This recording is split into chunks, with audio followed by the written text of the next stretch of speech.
ఉడిపి శ్రీకృష్ణ దేవాలయం. శ్రీకృష్ణుడే తన చిన్ననాటి రూపాన్ని విగ్రహంలా చేయించి రుక్మిణీదేవికి ఇచ్చిన మూర్తి. ఒక చేతిలో కవ్వంతో, ఒక చేతిలో వెనతో సుందరమైన బాలకృష్ణుడు నివసిస్తూ ఎంతో మంది భక్తులను తన అందంతో ఆకర్షిస్తున్న దేవాలయం. కనకదాసు కోసం శ్రీకృష్ణుడే పశ్చిమ వైపు తిరిగి నవగ్రహ కిండిలోంచి దర్శనమిస్తున్న చిన్ని కృష్ణుడు. ఆలయంలో ముఖ్యమైన ప్రదేశం కనకన కిండి. శ్రీకృష్ణుడు కంటే ముందు దర్శించుకోవాల్సిన చంద్రమౌళీశ్వర ఆలయం, అనంతలోకాలను పాలిస్తున్న అనంతేశ్వర ఆలయం, పంచముఖ ఆంజనేయ స్వామి, గోసేవ చేయాల్సిన గోశాల. మధ్వాచార్యులు వారికి శ్రీకృష్ణుడు దొరికిన ప్రదేశం మాల్పే బీచ్, ప్రకృతి ప్రేమికులను ఆకర్షిస్తున్న సీవాక్. అలాగే బ్యూటిఫుల్ సెయింట్ మేరీస్ ఐలాండ్ కి సంబంధించిన ఇన్ఫర్మేషన్ తో పాటు తెలుగు రాష్ట్రాల నుంచి ఉడిపికి ఎలా రావాలి, సింగిల్స్ కి, ఫ్యామిలీస్ కి ఇక్కడున్న స్టే ఆప్షన్స్ ఏంటి, అసలు శ్రీకృష్ణ దేవాలయం స్థల పురాణం ఏంటి, ఇవన్నీ ఈ వీడియోలో మీకు చెప్పబోతున్నాను. దానికంటే ముందు ఈ వీడియోని లైక్ చేసి ఛానల్ని సబ్స్క్రైబ్ చేసుకోండి, ఎందుకంటే మీ సపోర్ట్ నాకు చాలా అవసరం. సరే, ఇంకేమాత్రం లేట్ చేయకుండా వీడియోలోకి వెళ్ళిపోతాం రండి. హలో, వాళ్ళందరూ ఎలా ఉన్నారు? నేను మీ single Sanchari. Welcome to our YouTube channel. ఇప్పుడు నేను కొల్లూరు మూగాంబిక టెంపుల్ బస్ స్టాండ్లో ఉన్నానండి. ఈ రోజు మనం కొల్లూరు మూగాంబిక బస్ స్టాండ్ నుంచి ఉడిపికి అయితే బస్ జర్నీ చేసి అక్కడ చిన్ని కృష్ణుని దర్శించుకోబోతున్నాం. వీడియో అయితే చాలా చాలా బాగుంటుంది, ఎక్కడ స్కిప్ చేయకుండా చివరి వరకు చూడండి. అలాగే last video Kollur Mookambika temple video పెట్టానండి, ఆ వీడియో కూడా చాలా బాగుంటుంది, ఎవరైనా చూడకపోతే వెళ్ళి చూడండి. సరే, ఇప్పుడైతే మనం మన బస్ జర్నీ స్టార్ట్ చేసేద్దాం. అలాగే బస్ జర్నీ చేస్తూ తెలుగు రాష్ట్రాల నుంచి ఉడిపికి ఎలా చేరుకోవాలో కూడా చూద్దాం. ఫస్ట్ తెలుగు రాష్ట్రాల నుంచి ఉడిపికి ట్రైన్లో ఎలా రావాలో చూద్దాం. హైదరాబాద్ నుంచి డైరెక్ట్గా ఒకే ఒక వీక్లీ ట్రైన్ ఉంది. అలా కాకపోతే బెంగళూరుకి కానీ హుబ్లీకి కానీ ట్రైన్లో వెళ్తే అక్కడి నుంచి వేరే ట్రైన్లో ఉడిపికి వెళ్ళిపోవచ్చు. హుబ్లీ నుంచి అయితే ట్రైన్స్ ఉండవు, బస్సులో వెళ్లాల్సిందే. హుబ్లీ నుంచి 300 కిలోమీటర్లు, బెంగళూరు నుండి 410 కిలోమీటర్ల దూరంలో ఉడిపి ఉంటుంది. అలాగే హైదరాబాద్ నుంచి డైరెక్ట్గా ప్రైవేట్ ట్రావెల్ బస్సెస్ కూడా ఉన్నాయి. మంచి రేటింగ్ ఉండే బస్సును బుక్ చేసుకోండి. నేను ఉడిపి నుంచి హైదరాబాద్కి వచ్చేటప్పుడు భారతీ ట్రావెల్స్ బుక్ చేసుకున్నాను, చుక్కలు చూపించారు వీళ్ళు, కాబట్టి కొంచెం చూసి బుక్ చేసుకోండి. విజయవాడ నుంచి, వైజాగ్ నుంచి వచ్చే వాళ్ళు ముందుగా బెంగళూరుకి వచ్చి అక్కడి నుంచి ట్రైన్లో గానీ బస్సులో గానీ ఉడిపికి వెళ్ళిపోవచ్చు. లేదంటే విజయవాడ నుంచి, వైజాగ్ నుండి వచ్చే వాళ్ళకి బెంగళూరు వరకు వివేక్ ఎక్స్ప్రెస్ ఉంటుంది. అక్కడి నుంచి ఉడిపికి 56 కిలోమీటర్లు ఉంటుంది. ఫ్రీక్వెంట్ గా బస్సులు ఉంటాయి. ఉడిపికి ఫ్లైట్ లో వెళ్లాలనుకునే వాళ్ళకి నియరెస్ట్ ఎయిర్పోర్ట్ వచ్చేసి మ్యాంగ్లూర్ ఎయిర్పోర్ట్. ఎయిర్పోర్ట్ నుంచి క్యాబ్ లో గానీ లేకపోతే మ్యాంగ్లూర్ నుంచి బస్ లో గానీ ఉడిపికి వెళ్ళిపోవచ్చు. నేను ఇప్పుడు చెప్పిన ట్రైన్ డీటెయిల్స్ అన్ని కూడా డిస్క్రిప్షన్ లో ఇస్తాను, ఒకసారి చూడండి. ఇప్పుడైతే నేను ఉడిపికి బస్ ఎక్కేసానండి. ఇక్కడ నుంచి అప్రాక్సిమేట్లీ 2 to 2.5 hours జర్నీ ఉంటుంది అనమాట.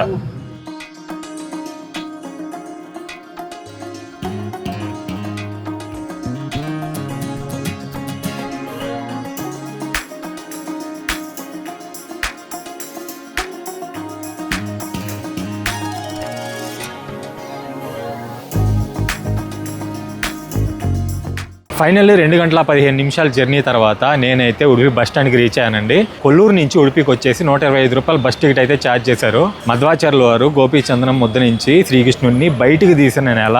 నిజంగా ఈ నేలలో అయితే అడుగు పెట్టాను. సరే, ఇక్కడ నుంచి అయితే మనకి శ్రీకృష్ణ మఠం వచ్చేసి ఎగ్జాక్ట్గా 1 కిలోమీటర్ ఉంది. సరే, ఇప్పుడైతే మనం శ్రీకృష్ణుడి మఠానికి వెళ్ళట్లేదు. ముందుగా నేను ఇక్కడ హోటల్ బుక్ చేసుకున్నాను అనమాట. ముందుగా హోటల్కి అయితే వెళ్ళిపోదాం, ఫ్రెష్ అయిపోయేసి తర్వాత దర్శనానికి వెళ్ళిపోదాం. ఈ బస్ స్టాండ్కి అన్నీ కూడా ప్రైవేట్ బస్సులే వస్తున్నాయి. కాకపోతే వీళ్ళు కర్ణాటక ఆర్టీసీలో టికెట్ కొట్టినట్టే వీళ్ళు కూడా టికెట్ కొడుతున్నారు. ఐ థింక్ ఈ బస్సులన్నీ కూడా కర్ణాటక ఆర్టీసీయే రన్ చేస్తుందేమో. నేను మీకు ఇందాక అక్కడ ప్రైవేట్ బస్ స్టాండ్ చూపించాను కదా, ఇది ఆర్టీసీ బస్ స్టాండ్ అండి. ఇవన్నీ కూడా కేఎస్ఆర్టీసీ సిటీ బస్సులు, దగ్గరలో ఉన్న ఊర్లకు వెళ్ళడానికి కేఎస్ఆర్టీసీ సిటీ బస్సులు అనమాట. మనం బెంగళూరు నుంచి లేకపోతే దూర ప్రాంతాల నుంచి వచ్చే ఆర్టీసీ బస్ స్టాండ్ వచ్చేసి ఇక్కడ నుంచి ఆల్మోస్ట్ 2 కిలోమీటర్స్ ఉందండి. నేను బుక్ చేసుకున్న హోటల్ పేరు వచ్చేసి జీనియస్ కంఫర్ట్. ఇందాక నేను బస్ స్టాండ్ చూపించాను కదా, ఆ బస్ స్టాండ్ నుంచి 1.2 కిలోమీటర్స్ చూపిస్తుంది. ఆటో గీటో ఏం లేకుండా నడుచుకుంటూ వెళ్తున్నా. సో ఇదేనండి నేను బుక్ చేసుకున్న రూము, జీనియస్ కంఫర్ట్. ఈ గలీలో వెళ్ళాలంట 1.2 కిలోమీటర్స్ నడిపించారు. అదిగోండి అక్కడ కనిపిస్తుంది కదా, జీనియస్ కంఫర్ట్ అని చెప్పేసి మనం బుక్ చేసుకున్న హోటల్. ఇప్పుడైతే టైం వచ్చేసి 4:30 అవుతుంది. సో రూమ్ అయితే ఇలా ఉందండి. ఇదిగోండి, నాకు ఈ రూమ్ వచ్చేసి 550 రూపీస్ పడింది. చిన్నదే, బట్ సింగిల్స్కి ఓకే. అలాగే ఈ రూమ్లో నుంచి సిటీ వ్యూ కూడా ఉంది. నేను నా రూమ్లో నుంచి సిటీ వ్యూ చూడొచ్చు. సో ఇప్పుడైతే మనకు లేట్ అయిపోతుంది, ముందైతే మనం ఫ్రెష్ అయిపోదాం. నేనైతే ఇప్పుడు ఫ్రెష్ అయిపోయానండి. ఇక్కడ నుంచి శ్రీకృష్ణుడి దేవాలయం ఎగ్జాక్ట్గా 1 కిలోమీటర్ ఉంది. అలాగే ఇప్పుడు టైం వచ్చేసి 5:25 అవుతుంది. సో ఇప్పటికే లేట్ అయిపోయింది. ఇప్పటికైతే దేవాలయం ఓపెన్ చేసే ఉంటారు. సరే, ఇప్పుడు వెళ్ళేసి శ్రీకృష్ణుని దర్శించుకుందాం పదండి. మనం ఆల్మోస్ట్ దగ్గరికి వచ్చేసాం, ఇంకెంత 400 మీటర్సే ఉంది. ఇక్కడ ఈ చుట్టుపక్కల హౌసెస్ చూడండి ఒక్కసారి. అన్ని పెంకుటిల్లులు, ఏదో పాతకాలం నాటి ఇల్లు ఉన్నట్టున్నాయి. ఏదో ఒక పురాతన నగరానికి వచ్చినట్లు ఫీల్ వస్తుంది నాకైతే. దేవాలయం దగ్గర పడుతున్న కొద్దీ శ్రీకృష్ణుల్లాగే ఈ ఇల్లులు కూడా చాలా అందంగా ఉన్నాయి. ఇక్కడ ఉన్నాయి కదా ఈ వీధులన్నీ కూడా చాలా బాగున్నాయి, అన్ని పాతకాలపు నాటి ఇల్లులాగా ఉన్నాయి. ఇప్పుడు మనం దేవాలయం ప్రాంగణంలోకి ఎంటర్ అవబోతున్నాం. ఇదిగోండి, ఇది గేట్ నెంబర్ 2 వచ్చేసామండి. ఇది మొత్తం కూడా దేవాలయం ప్రాంగణమే. ఇక్కడ చూడండి ఎంత విశాలమైన వీధిలో ఈ దేవాలయం చుట్టుపక్కల ఉన్న ఈ 4 వీధుల్లో కూడా శ్రీకృష్ణుడు రథం ఎక్కి ఊరేగుతాడనమాట. ఒకవేళ మీరు దేవాలయం దగ్గరే స్టే చేయాలనుకుంటే ఇక్కడ చుట్టుపక్కల చాలా గెస్ట్ హౌస్లు ఉన్నాయండి. మీకు ఎదురుగా కనిపిస్తుంది కదా, అలాగా ఈ చుట్టుపక్కల చాలా గెస్ట్ హౌస్లు ఉంటాయి. అలాగే చిన్న చిన్న హోటల్స్ కూడా ఉంటాయి. అంటే స్టేకి వచ్చే లోపల ఏంటంటే ఇక్కడ ప్రాబ్లం ఏం ఉండదు. ఇలా మనం నడుచుకుంటూ వస్తుంటే మనకి చంద్రమౌళీశ్వర ఆలయం కనిపిస్తుంది. మనం శ్రీకృష్ణుని దర్శించుకునే ముందు ఈ చంద్రమౌళీశ్వరుని అయితే ఖచ్చితంగా దర్శించుకోవాలి. సరే, ఇప్పుడైతే మనం దేవాలయం లోపలికి వెళ్ళేసి చంద్రమౌళీశ్వర స్వామిని దర్శించుకుందాం పదండి. సో ఇది ఆలయం కదా, ఇదిగోండి ఈ పక్కనే చూడండి. ఇదిగోండి ఇప్పుడు మీకు కనిపిస్తుంది కదా శ్రీకృష్ణుడి దేవాలయం. ఇది ఎంట్రన్స్ అయితే కాదు, మనం ముందు పక్కకి వెళ్ళేసి అక్కడి నుంచి దర్శనానికి వెళ్ళాలి. ఇక్కడ మనకి శ్రీకృష్ణుడి ఆలయం ఉంది కదా, ఆలయం ఎదురుగానే చంద్రమౌళీశ్వర ఆలయంలోకి వెళ్ళడానికి దారి ఉంటుంది. మీకు మళ్ళీ చెప్తున్నానండి, ముందు ఈ చంద్రమౌళీశ్వరుణ్ణి దర్శించుకొని తర్వాత శ్రీకృష్ణుని దర్శించుకోవాలి. సరే, ఇప్పుడైతే మనం దేవాలయం లోపలికి వెళ్ళేసి చంద్రమౌళీశ్వర స్వామిని దర్శించుకుందాం పదండి. దక్ష ప్రజాపతి శాపం వల్ల చంద్రుడు శాప విమోచనం కోసం ఈ ప్రాంతంలో మహాశివుడు కోసం ఘోర తపస్సు చేస్తే చంద్రుణ్ణి కరుణించి మహాశివుడు ఇక్కడే స్వయంభులింగంగా వెలిశారు. ఉడు అంటే నక్షత్రాలకు అధిపతైన చంద్రుడు, అహ అంటే ప్రభువు. చంద్రుడు ప్రభువు అంటే శివుడు కొలువైన ప్రదేశం కాబట్టి ఉడుపహ అని పేరొచ్చింది. నెమ్మదిగా ఆ పేరు ఉడిపిగా మారింది. నేను పూజారిని చంద్రుడు తపస్సు చేసింది సోమనాథ్లో కదా అని అడిగాను. వారు చంద్రుడు భూమి మీద చాలా చోట్ల తపస్సు చేశారు అని చెప్పారు. ఈ ఆలయం శ్రీకృష్ణుడి ఆలయం కంటే 900 ఏళ్లు పాతదని చెప్తారు. ఆలయం మాత్రమే 900 ఏళ్లు పాతది. ఈ స్వయంభులింగం ఎన్నో యుగాల నాటిది. ఇక్కడ ముందుగా శివుడు వెలిశాడు కాబట్టి ఉడిపిలో ముందు చంద్రమౌళీశ్వరుని దర్శించుకోవడం సాంప్రదాయంగా మారింది. సో నేను ఆలయంలోకి రాగానే ఫుల్గా వర్షం పట్టుకుందండి, కానీ ఆలయం ఆర్కిటెక్చర్ చూడండి అసలు ఎంత బాగుందో. చంద్రమౌళీశ్వర ఆలయం ఉడిపి వస్తే మాత్రం ఖచ్చితంగా దర్శించుకోవాల్సిన ఆలయం. ఉడిపిలో మొదటగా మనం చంద్రమౌళీశ్వర ఆలయాన్ని దర్శించుకున్నాం కదా, నెక్స్ట్ మనం దర్శించుకోవాల్సిన ఆలయం వచ్చేసి అనంతేశ్వర ఆలయం. ఇదిగోండి, ఇదే అనంతేశ్వర ఆలయం. మనకి చంద్రమౌళీశ్వర ఆలయం ఉంది కదా, ఆలయం పక్కనే ఉంటది.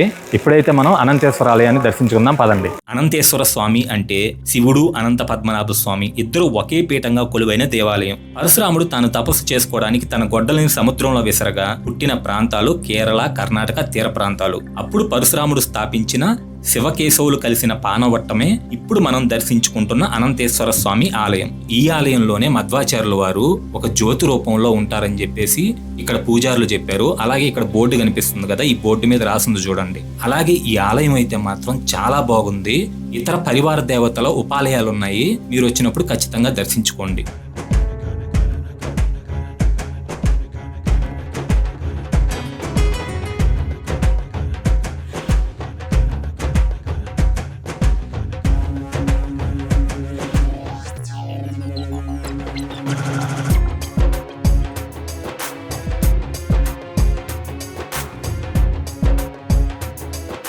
ఇప్పుడే అనంతేశ్వర దేవాలయంలో ఆ ఈశ్వరుడు దర్శనం జరిగిందండి. దర్శనం అయితే మాత్రం చాలా బాగా జరిగింది. సరే, ఇప్పుడు అనంతేశ్వర దేవాలయం తర్వాత మనం ఇంకో ఇంపార్టెంట్ ప్లేస్ అయితే చూడాలి, అదే కనకనకిండి. సరే, ఇప్పుడు మీకు కనకనకిండి చూపిస్తా పదండి. ఇప్పుడు మనం చూస్తున్నది అనంతేశ్వర దేవాలయం కదా, అనంతేశ్వర దేవాలయం పక్కనే మనకు ఒక చిన్న గోపురంలా ఉంటుంది. ఒక చిన్న గోపురంలా ఉంది కదా, అక్కడే కనకనకిండి ఉంటుంది. చూపిస్తా పదండి మీకు. సో ఇదే కనకనకిండి, అంటే ఆలయం బ్యాక్ సైడ్. కనకనకిండి అనే పేరు ఎలా వచ్చిందంటే, పూర్వం రోజుల్లో కనకదాస్ అనే భక్తుడు శ్రీకృష్ణుని దర్శించుకోవడానికి వచ్చినప్పుడు సామాజిక ఆచారాల దృష్ట్యా కనకదాస్ని ఆలయంలోకి అనుమతించలేదు. అప్పుడు కనకదాస్ శ్రీకృష్ణుడు దర్శనం కలగలేదని బాధపడుతూ ఆలయం వెనక వైపుకు వచ్చినప్పుడు శ్రీకృష్ణుడు కనకదాస్కి దర్శనం ఇవ్వాలని చిన్ని కృష్ణుని విగ్రహం ఆలయం ముందు వైపు నుంచి వెనక వైపుకు తిరిగి గోడకి రంధ్రం పడి కనకదాస్కి దర్శనమిచ్చాడు. ఈ బయట కనిపిస్తుంది కదా, ఇది కనకనకిండి. రంధ్రం పడిన చోట ఇప్పుడు 9 రంధ్రాలున్న వెండి కిటికీ అంటే నవగ్రహ కిండి ఉంటుంది. భక్తులందరూ ఇప్పటికీ ఆ 9 రంధ్రాలున్న కిటికీలో నుంచే ఆ చిన్ని కృష్ణుడిని దర్శనం చేసుకుంటారు. సరే, ఇప్పుడైతే మనం దర్శనానికి వెళ్ళిపోదాం పదండి. ఇప్పుడు ఈ సైడ్ అంతా చూసాం కదా, ఈ సైడ్ నుంచి మనం దర్శనానికి వెళ్ళడానికి లేదు. మొత్తం తిరుక్కొని ఆ ఫ్రంట్ సైడ్కి వెళ్ళేసి అక్కడి నుంచి మళ్ళీ మనం దర్శనానికి రావాలి. అక్కడే అన్నదానశాల కూడా ఉంటుంది. మనం దర్శనం చేసుకొని ఆలయం నుంచి బయటికి ఇలా వస్తాము. ఆలయం నుంచి ఇలా బయటికి రాగానే ఇక్కడ ఎదురుగా మనకి గీతా మందిర్ ఉంటుంది. మీరు ఉడిపి వస్తే మాత్రం ఖచ్చితంగా విజిట్ చేయండి ఈ గీతా మందిర్ని మాత్రం. ఎందుకంటే శ్రీకృష్ణుడు శ్రీకృష్ణుడి జీవితానికి సంబంధించిన అన్ని ఘట్టాలు ఈ గీతా మందిర్లో ఉంటాయి. మనం అన్నీ చూడొచ్చు. ఆ పై ఫ్లోర్లో శ్రీకృష్ణుడి విశ్వరూప ప్రదర్శన ఉంటుందండి. చూడడానికైతే మాత్రం అసలు చాలా బాగుంటది. అంటే మనల్ని ఒక చైర్లో కూర్చోబెడతారు, మన చుట్టూ మొత్తం స్క్రీనే. అసలు చాలా బాగుంటది. మీరైతే మాత్రం ఖచ్చితంగా ఇక్కడికి వచ్చినప్పుడు ఎక్స్పీరియన్స్ చేయండి. మనం దర్శనానికి వెళ్ళాలంటే మాత్రం ఇక్కడ క్యూ ఉంది కదా, ఈ క్యూలో వెళ్ళాలి. కాకపోతే ఎక్కువ రష్ ఉంటే మాత్రం ఈ క్యూలో నుంచి వెళ్ళొచ్చు. అంటే వీకెండ్స్ లో మాత్రం ఖచ్చితంగా ఈ క్యూలో నుంచే వెళ్తాము. లేదంటే మాత్రం ఇందాక మనం దేవాలయం ఫ్రంట్ సైడ్ చూసాం కదా, అక్కడి నుంచి డైరెక్ట్గా వెళ్ళిపోవచ్చు. ఈ రోజు అయితే మాత్రం చాలా తక్కువ మంది ఉన్నారు. అలా మనం క్యూలో వెళ్తుంటే మనకి మధ్వ సరోవరం కనిపిస్తుంది. అంటే ఆలయ కోనేరు. ఆలయం పైన కనిపిస్తుంటే కింద కోనేరు చూడడానికి వ్యూ చాలా బాగుంటుంది. ఈ కోనేరుని మొదట్లో అనంత తీర్థం అని పిలిచేవారు. ఒకసారి మధ్వాచార్యులు వారు ఉత్తర భారతదేశానికి వెళ్లి గంగానది స్నానం చేయాలనుకుంటారు. కానీ వారి గురువు గారికి మధ్వాచార్యులు వారిని విడిచిపెట్టి ఉండడం ఇష్టం ఉండదు. అప్పుడు మధ్వాచార్యులు వారి కోసం స్వయంగా గంగామాత అనంత తీర్థంలో నైరుతి మూల తెల్లని నీరుగా ఒక దారగా వచ్చి కలుస్తుంది. అప్పుడు మధ్వాచార్యులతో సహా శిష్యులందరూ గంగ కలిసిన అనంత తీర్థంలో స్నానమాచరించారట. అలా 12 ఏళ్ళకోసారి గంగామాత అలాగే నైరుతి మూల ఉబికి వచ్చి ఈ తీర్థంలో కలుస్తుందంట. అందుకే అప్పటి నుంచి అనంత తీర్థాన్ని మధ్వ సరోవరం అని పిలుస్తారు. శ్రీకృష్ణుడి తెప్పోత్సవం కూడా ఇదే తీర్థంలోనే దీపాలంకరణతో చాలా వైభవంగా జరుగుతుంది. ఇక్కడ పూజారులు ఈ తీర్థంలో స్నానం చేసి శ్రీకృష్ణుడి పూజకి వెళ్ళడం అనేది ఇక్కడ ఆచారం. అలాగే నాకు దర్శనం అయితే మాత్రం చాలా బాగా జరిగిందండి. జస్ట్ 10 నిమిషాల్లో అయిపోయింది. అంటే ఈ రోజు ఎవరు అసలు జనాలే లేరు. ఈ రోజు బుధవారం. దర్శనం మాత్రం చాలా బాగా జరిగింది. అలాగే చిన్ని కృష్ణుడికి రోజుకో అలంకారం కదా, ఈ రోజు మాత్రం చేతిలో పుల్లలు పట్టుకొని ఇటుపక్క వెన్నగిన్ని పట్టుకొని అసలు చాలా బాగున్నాడు. ఉడిపిలో శ్రీకృష్ణుడు ముఖ్యంగా చెప్పాలంటే ముందు చాలా చాలా అట్రాక్టివ్ అండి. అంటే ఎంత ఆకర్షిస్తాడంటే చాలా అందంగా ఉంటాడు. ఇప్పుడు మనం శ్రీకృష్ణుడు ఉడిపికి ఎలా వచ్చారో చూద్దాం. పూర్వం దేవకీ మాత శ్రీకృష్ణుడిని, నేను చిన్నప్పుడు నిన్ను పెంచలేదు కదా, నువ్వు చిన్నప్పుడు ఎలా ఉండేవాడువో చూడాలని ఉంది అని అడగ్గా శ్రీకృష్ణుడు చిన్న బాలుడు రూపంలో దేవకీ మాతకు దర్శనమిచ్చాడు. ఆ దృశ్యాన్ని చూసిన రుక్మిణీదేవి పరవశించిపోయి శ్రీకృష్ణుడిని నేను చూసిన ఆ బాల రూపంలోనే విగ్రహం ప్రసాదించండి అని కోరగా స్వయంగా శ్రీకృష్ణుడు రుక్మిణీదేవికి బహుకరించిన చిన్ని కృష్ణుడు మూర్తి ద్వారకలో ఎంతో కాలం పాటు రుక్మిణీదేవి చేత పూజలు అందుకుంది. రుక్మిణీదేవి తరచుగా గోపీచందనంతో విగ్రహాన్ని పూజించేది. ద్వాపర యుగాంతం తర్వాత ఆ విగ్రహం కాలగర్భంలో కలిసిపోయి అలా గోపీచందనంతో కప్పబడి ఉన్న విగ్రహం భారతదేశపు ఖజానాని దోచుకెళ్తున్న పోర్చుగీస్ వాళ్ళ దగ్గరికి చేరింది. వాళ్ళు సముద్రంలో ఖజానాని ఒక నౌకలో తీసుకెళ్తున్నప్పుడు ఈ ఉడిపి తీర ప్రాంతంలో ఆ నౌక చిక్కుకుంటుంది. అప్పుడు అక్కడున్న మధ్వాచార్యులు వారు తన ఉత్తరీయం తీసి ఊపగానే జోరుగా కురుస్తున్న తుఫాను, హోరు గాలి ఆగిపోయి నౌక ఒడ్డుకి చేరుకుంటుంది. అప్పుడు పోర్చుగీస్ వాళ్ళు మధ్వాచార్యుల వారికి నమస్కరించి ఏం కావాలని అడిగితే నాకు మీ నౌకలో ఉన్న గోపీ చందనపు ముద్ద కావాలి అని అడిగారట. ఆ గోపీ చందనపు ముద్దని మధ్వాచార్యుల వారు ఉడిపికి తీసుకొచ్చి అభిషేకం చేస్తే బాలకృష్ణుడు బయటపడ్డారు. అలా మధ్వాచార్యుల వారు ప్రతిష్ఠించిన విగ్రహమే ఇప్పుడు మనం చూస్తున్న ఉడిపి చిన్ని కృష్ణుడి విగ్రహం. అలాగే దర్శనం చేసుకున్న తర్వాత అలాగే లోపల ఆంజనేయ స్వామి ఇంకా కొంతమంది దేవతలు ఉంటారు. వాళ్ళందరినీ దర్శించుకొని బయటకు వస్తే మనం ఎగ్జిట్ అవుతున్నప్పుడు పంచముఖ ఆంజనేయ స్వామి ఉంటారు. దర్శించుకోండి, అసలు ఎంత బాగుంటుందో మూర్తి. పంచముఖ ఆంజనేయ స్వామి విగ్రహం పక్కనే మనకి గోశాలకు వెళ్లే దారి ఉంటుంది. వెళ్ళి గోవులను దర్శించుకోండి. అలాగే కుదిరితే గోసేవ కూడా చేసుకోండి. సో నేనైతే లడ్డు ప్రసాదం తీసుకున్నానండి 50 రూపాయలు ఇచ్చి. అలాగే దేవాలయం దగ్గర మధ్యాహ్నం 12 నుంచి 2:30 వరకు, ఈవినింగ్ 8 నుంచి 9:30 వరకు అన్నదానం చేస్తారు. మీరు ఫ్యామిలీతో వస్తే దేవాలయం చుట్టూ మఠాలు, గెస్ట్ హౌసెస్ ఉన్నాయి. వాటిల్లోనే రూమ్ తీసుకోండి. మధ్యాహ్నం రాత్రి దేవాలయం దగ్గరే మనం భోజనం చేసేయచ్చు. మనకి ఉడిపి దేవాలయం పక్కన మనకి ఎక్కడ చూసుకున్నా గానీ అది చూడండి. అంటే ఇక్కడ మొత్తం 4 రోడ్లు ఉంటాయి. ఈ చుట్టూ ఆలయం చుట్టూ ఈ 4 రోడ్ల చుట్టూ కూడా మొత్తం అతిథి గృహాలు, గెస్ట్ హౌసెస్ అన్నమాట. మనకి 1000 నుంచి 1500 లోపల ఫ్యామిలీస్ వచ్చి స్టే చేయడానికి చాలా మంచి ఆప్షన్స్ ఈ గెస్ట్ హౌసెస్ ఉన్నాయి కదా. ఇవన్నీ నేను ఇందాక చెప్పాను కదా, అంటే ఆలయం ఆ సైడ్ నుంచి వెళ్ళి మళ్ళీ మనం దర్శనానికి రావాలని చెప్పేసి ఇప్పుడైతే జనాలు లేరు. అందుకని చెప్పేసి ఇక్కడ నుంచే డైరెక్ట్ గా పంపించేస్తున్నారు. లోపల సుబ్రహ్మణ్య స్వామిని, ఆంజనేయుని వీళ్ళందరినీ దర్శించుకొని బయటకు వచ్చే లోపల, అలాగే గోశాల ఇవన్నీ చూసుకొని బయటకు వచ్చే లోపల నాకు 10 to 15 minutes పట్టింది. నేను వీడియో తీస్తుంటే నా దగ్గరికి వచ్చేసి వెనకాలకు వచ్చి రుద్దుతా ఉంది. సర్లే నిన్ను కూడా వీడియో తీస్తాను అని చెప్పేసి వీడియో తీస్తున్నా. నాకు 2 సార్లు అయితే దర్శనం అయిందండి. జనాలు ఇప్పుడు ఎక్కడి నుంచి వచ్చారో తెలియదు. ఆల్మోస్ట్ 1/2 kilometer క్యూ వెళ్ళిపోయింది. అది చూడండి, ఆ క్యూ లైన్ లో ఎంతమంది ఉన్నారో. మనం దర్శనం చేసుకొని బయటికి వెళ్తాం కదా, అక్కడి నుంచి ఉంది క్యూ. వామ్మో, జస్ట్ 1 అవర్లోనండి. అలాగే ఇక్కడ షాపింగ్ చేసే వాళ్ళకి చూడండి రకరకాల దండలు, అలాగే శ్రీకృష్ణుడి చిన్న చిన్న విగ్రహాలు, పూజా సామాన్ అయితే మాత్రం చాలా బాగుందండి ఇక్కడ. దేవాలయం బయట ఉన్న వీధుల్లో శ్రీకృష్ణుణ్ణి ప్రతిరోజు సాయంకాలం 7ంటికి ఊరేగిస్తారండి. అసలు ఆ ఉత్సవం చూడడానికి మాత్రం 2 కళ్ళు సరిపోవు. గత కొన్ని రోజులుగా ఉడిపిలో వర్షాలు ఎక్కువగా పడుతుండడం వల్ల ఈ ఊరేగింపు అయితే జరగట్లేదంట. నేనైతే మాత్రం చాలా డిసప్పాయింట్ అయ్యాను. అలాగే ఇక్కడ స్వామికి జరగాల్సిన కార్యక్రమాలన్నీ మధ్వాచార్యుల వారు స్థాపించిన 8 మఠాలకు సంబంధించిన పీఠాధిపతులే చూసుకుంటారు. ఈ 8 మఠాలు 2 సంవత్సరాలకు ఒకసారి ఆలయ బాధ్యతలను మార్చుకుంటూ ఉంటారు. అలాగే ఇక్కడ దేవాలయం వారి అన్నదానశాలలో అన్నప్రసాదం తిన్నాను. ప్రసాదం అయితే మాత్రం చాలా బాగుందండి. మీరు వచ్చినప్పుడు ఖచ్చితంగా తినండి. సరే, ఇప్పుడైతే నేను నా రూమ్కి వెళ్ళిపోతున్నాను. రేపు మార్నింగ్ లేచి ఉడిపిలో చూడాల్సిన రిమైనింగ్ ప్లేసెస్ చూద్దాం. హలో ఆల్, గుడ్ మార్నింగ్ అండి. ఈ రోజు మనం ఉడిపిలో మాల్పే బీచ్కి అయితే వెళ్ళబోతున్నాం. ఉడిపిలో మాల్పే బీచ్ అనేది చాలా ఫేమస్. అంతేకాదు మధ్వాచార్యుల వారు తపస్సు చేసుకున్న ప్లేసు, అలాగే మధ్వాచార్యుల వారికి శ్రీకృష్ణుడు దొరికిన ప్లేస్ కూడా. సరే, ఇప్పుడైతే మనం మాల్పే బీచ్కి వెళ్ళిపోదాం. ఇక్కడ మనకి బైక్ రెంటల్స్ ఉన్నాయి, అలాగే ర్యాపిడో కూడా అవైలబుల్గా ఉంది. నేనున్న దగ్గర నుంచి అయితే మాల్పే బీచ్ వచ్చేసి 7 కిలోమీటర్స్ ఉంది. అదే శ్రీకృష్ణుడి దేవాలయం దగ్గర నుంచి అయితే 7.5 కిలోమీటర్స్ ఉంది. మీరు బైక్ని రెంట్కి తీసుకోండి. మీరు ముందుగానే బుక్ చేసుకోవచ్చు అనమాట ఇక్కడ బైక్ని. ఎందుకంటే ఇక్కడ రాయల్ బ్రదర్స్ అలాంటి ఆన్లైన్ సైట్స్ కూడా ఉన్నాయి, మీరు దాంట్లో బుక్ చేసుకోవచ్చు. అలాగే మీకు ఇక్కడ క్యాబ్స్ కూడా ఉంటాయి. మీరు ఫ్యామిలీతో వచ్చినట్టయితే క్యాబ్స్ తీసుకొని మాల్పే బీచ్కి, పక్కన ఉన్న హ్యాంగింగ్ బీచ్కి, ఇలా ఇక్కడ ఉన్న ప్లేసెస్ అయితే చూడొచ్చు. సరే, ఇప్పుడైతే నేను ర్యాపిడో బుక్ చేసుకొని మాల్పే బీచ్కి వెళ్ళిపోతాను. నేనైతే ఇప్పుడు బస్ స్టాండ్కి వెళ్తున్నానండి. ర్యాపిడో బుక్ చేస్తున్నాను, అస్సలు బుక్ అవ్వట్లేదు, చాలా టైం తీసుకుంటుంది. అందుకని చెప్పేసి నేనున్న హోటల్ దగ్గర నుంచి బస్ స్టాండ్ వచ్చేసి 1 కిలోమీటర్. బస్ స్టాండ్కి వెళ్ళేసి అక్కడి నుంచి మాల్పే బస్ ఎక్కి మాల్పే బీచ్కి వెళ్ళిపోతాను. ఇప్పుడే నేను సిటీ బస్ స్టాండ్కి అయితే వచ్చానండి. నేనైతే ఇప్పుడు మాల్పేకి వచ్చేసానండి. ఉడిపి సిటీ బస్ స్టాండ్ నుంచి మాల్పేకి జస్ట్ 10 రూపాయలు తీసుకున్నారు సిటీ బస్సులో. అదే మనం ఆటో మాట్లాడుకొని రావాలంటే మాత్రం 200-250 రూపీస్ తీసుకుంటారు. ఆ ర్యాపిడోలో బైక్ బుక్ అవ్వకపోవడం కూడా నా మంచికే అనుకుంటా. వెళ్తుంటే ఇక్కడ చూడండి ఉడిపి పోర్ట్. అసలు ఎన్ని బోట్లు ఉన్నాయో, ఫిషింగ్ బోట్లు. వామ్మో, నేను అలా బస్ స్టాండ్ నుంచి కొంచెం దూరం స్ట్రైట్గా నడుచుకుంటా వస్తే ఇక్కడ మనకి Saint Mary's island boating point ఉంది. అయినా నేను ఇప్పుడు ఇక్కడికి ఎందుకు వచ్చానంటే ఇక్కడ సీ వాక్ ఉంటుంది. మనం సముద్రం మధ్యలో నుంచి అలా నడుచుకుంటూ వెళ్ళొచ్చు అనమాట. రండి వెళ్దాం. ఈ పక్కనే బీచ్. ఇదిగోండి ఇక్కడ మనకి ఎంట్రన్స్ కనిపిస్తుంది కదా, ఇక్కడ నుంచి మనం లోపలికి వెళ్ళి రైట్కి తిరిగితే మనం సీ వాక్ దగ్గరికి వెళ్ళొచ్చు. సో ఇక్కడ పార్క్ కూడా ఉందండి. చిన్నపిల్లలు ఎవరైనా వస్తే హ్యాపీగా ఆడుకుంటారు. ఇక్కడ చూడండి ఫిషర్ మ్యాన్స్ బోట్ నెడుతున్నారు, చేపలు పట్టుకొని ఒడ్డుకు వస్తున్నారు అనుకుంటా. ఓ, గరుత్మంతుడు అండి. చాలా మోడర్న్ గా స్టాచ్యూ పెట్టారు గరుత్మంతుడికి. చాలా మోడర్న్ గా ఉన్నాడు కదా గరుత్మంతుడు. ఈ గరుత్మంతుడి స్టాచ్యూ దగ్గర నుంచి అలా కొంచెం ముందుకెళ్తే మనకి రోడ్డు కనిపిస్తుంది. అదిగోండి, అది ఎగ్జిట్ పాయింట్. ఈ పక్కనే జారుడు బల్ల కూడా ఉంది, అది ఎగ్జిట్ పాయింట్. అక్కడి నుంచి రైట్కి తిరిగితే మనం సీదా సీ వాక్ మీదకి వెళ్ళిపోతాం. ఈ పక్కన అంతా కూడా ఫుడ్ స్టాల్స్ ఉన్నాయి. మార్నింగ్ కదా, ఇంకా ఓపెన్ చేయాల. సెయింట్ మేరీస్ ఐలాండ్కి టికెట్ బుక్ చేసుకోవాలంటే మాత్రం అదిగోండి అక్కడ టికెట్ బుకింగ్ కౌంటర్. ఆ బుకింగ్ కౌంటర్ ఎదురుగానే ఫిషర్మెన్ స్టాచ్యూ ఉంటుంది.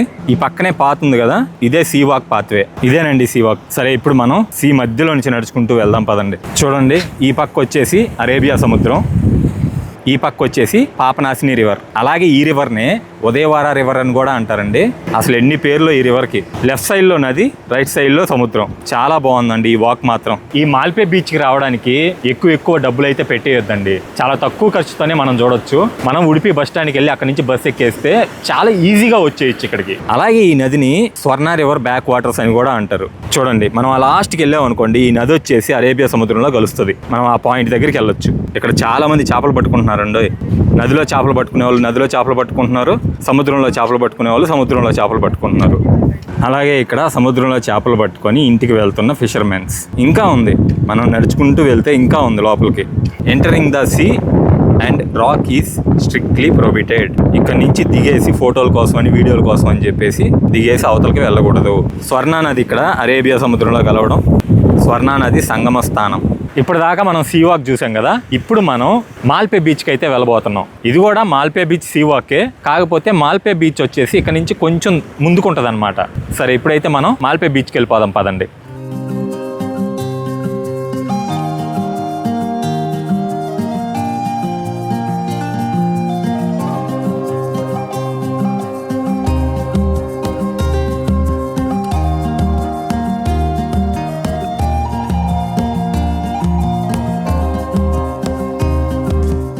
సెయింట్ మేరీస్ ఐలాండ్ అయితే మాత్రం ఇప్పుడు ప్రస్తుతానికి క్లోజ్ చేసి ఉందండి. మే 15th నుంచి సెప్టెంబర్ 15th వరకు due to heavy rains Saint Mary's island అయితే మాత్రం క్లోజ్ చేసి ఉన్నారు. ఇప్పుడైతే మనకి సెయింట్ మేరీస్కి ఇక్కడ నుంచి అయితే బోట్స్ అవైలబుల్గా లేవు. అలాగే వీక్ డేస్లో మినిమం 30 మెంబర్స్ ఉంటేనే ఇక్కడ నుంచి బోట్ తీస్తారనమాట. అలాగే ఈ బోటింగ్కి కాస్ట్ వచ్చేసి అప్రాక్సిమేట్లీ 400. అప్రాక్సిమేట్లీ అని ఎందుకు అంటున్నానంటే అంతకుముందు వచ్చేసి 370 రూపీస్ ఉండేది. సెప్టెంబర్ 15 తర్వాత ఈ బోటింగ్ కాస్ట్ ఎంత పెడతారో ఎవరికి తెలియదు. అందుకని చెప్పేసి అప్రాక్సిమేట్లీ 400 అని చెప్తున్నాను. చూడండి అసలు ఈ బీచ్ తీరం మొత్తం చిన్న చిన్న కొబ్బరి చెట్లతో వైట్ శాండ్ తో ఎంత బ్యూటిఫుల్ గా ఉందో చూడండి. ఇప్పుడైతే మనం మాల్పే బీచ్కి వచ్చేసామండి. మాల్పే బీచ్ అయితే మాత్రం చాలా బాగుంది.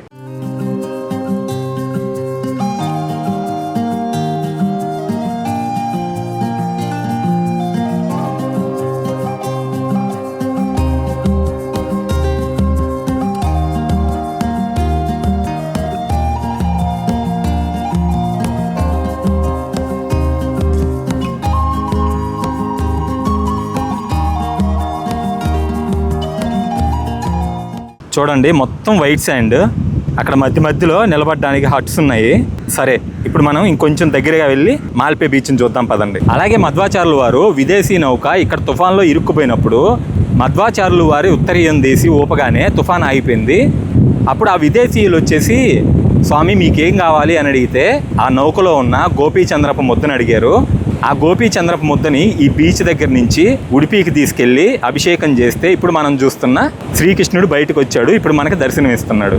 సో ఈ ఉడిపికి నౌకలో శ్రీకృష్ణుడు వచ్చిన తీరం కూడా ఇదే. ఈ బీచ్ దగ్గర ఫుడ్ కోర్ట్స్ అయితే మాత్రం చాలా ఉంటాయి.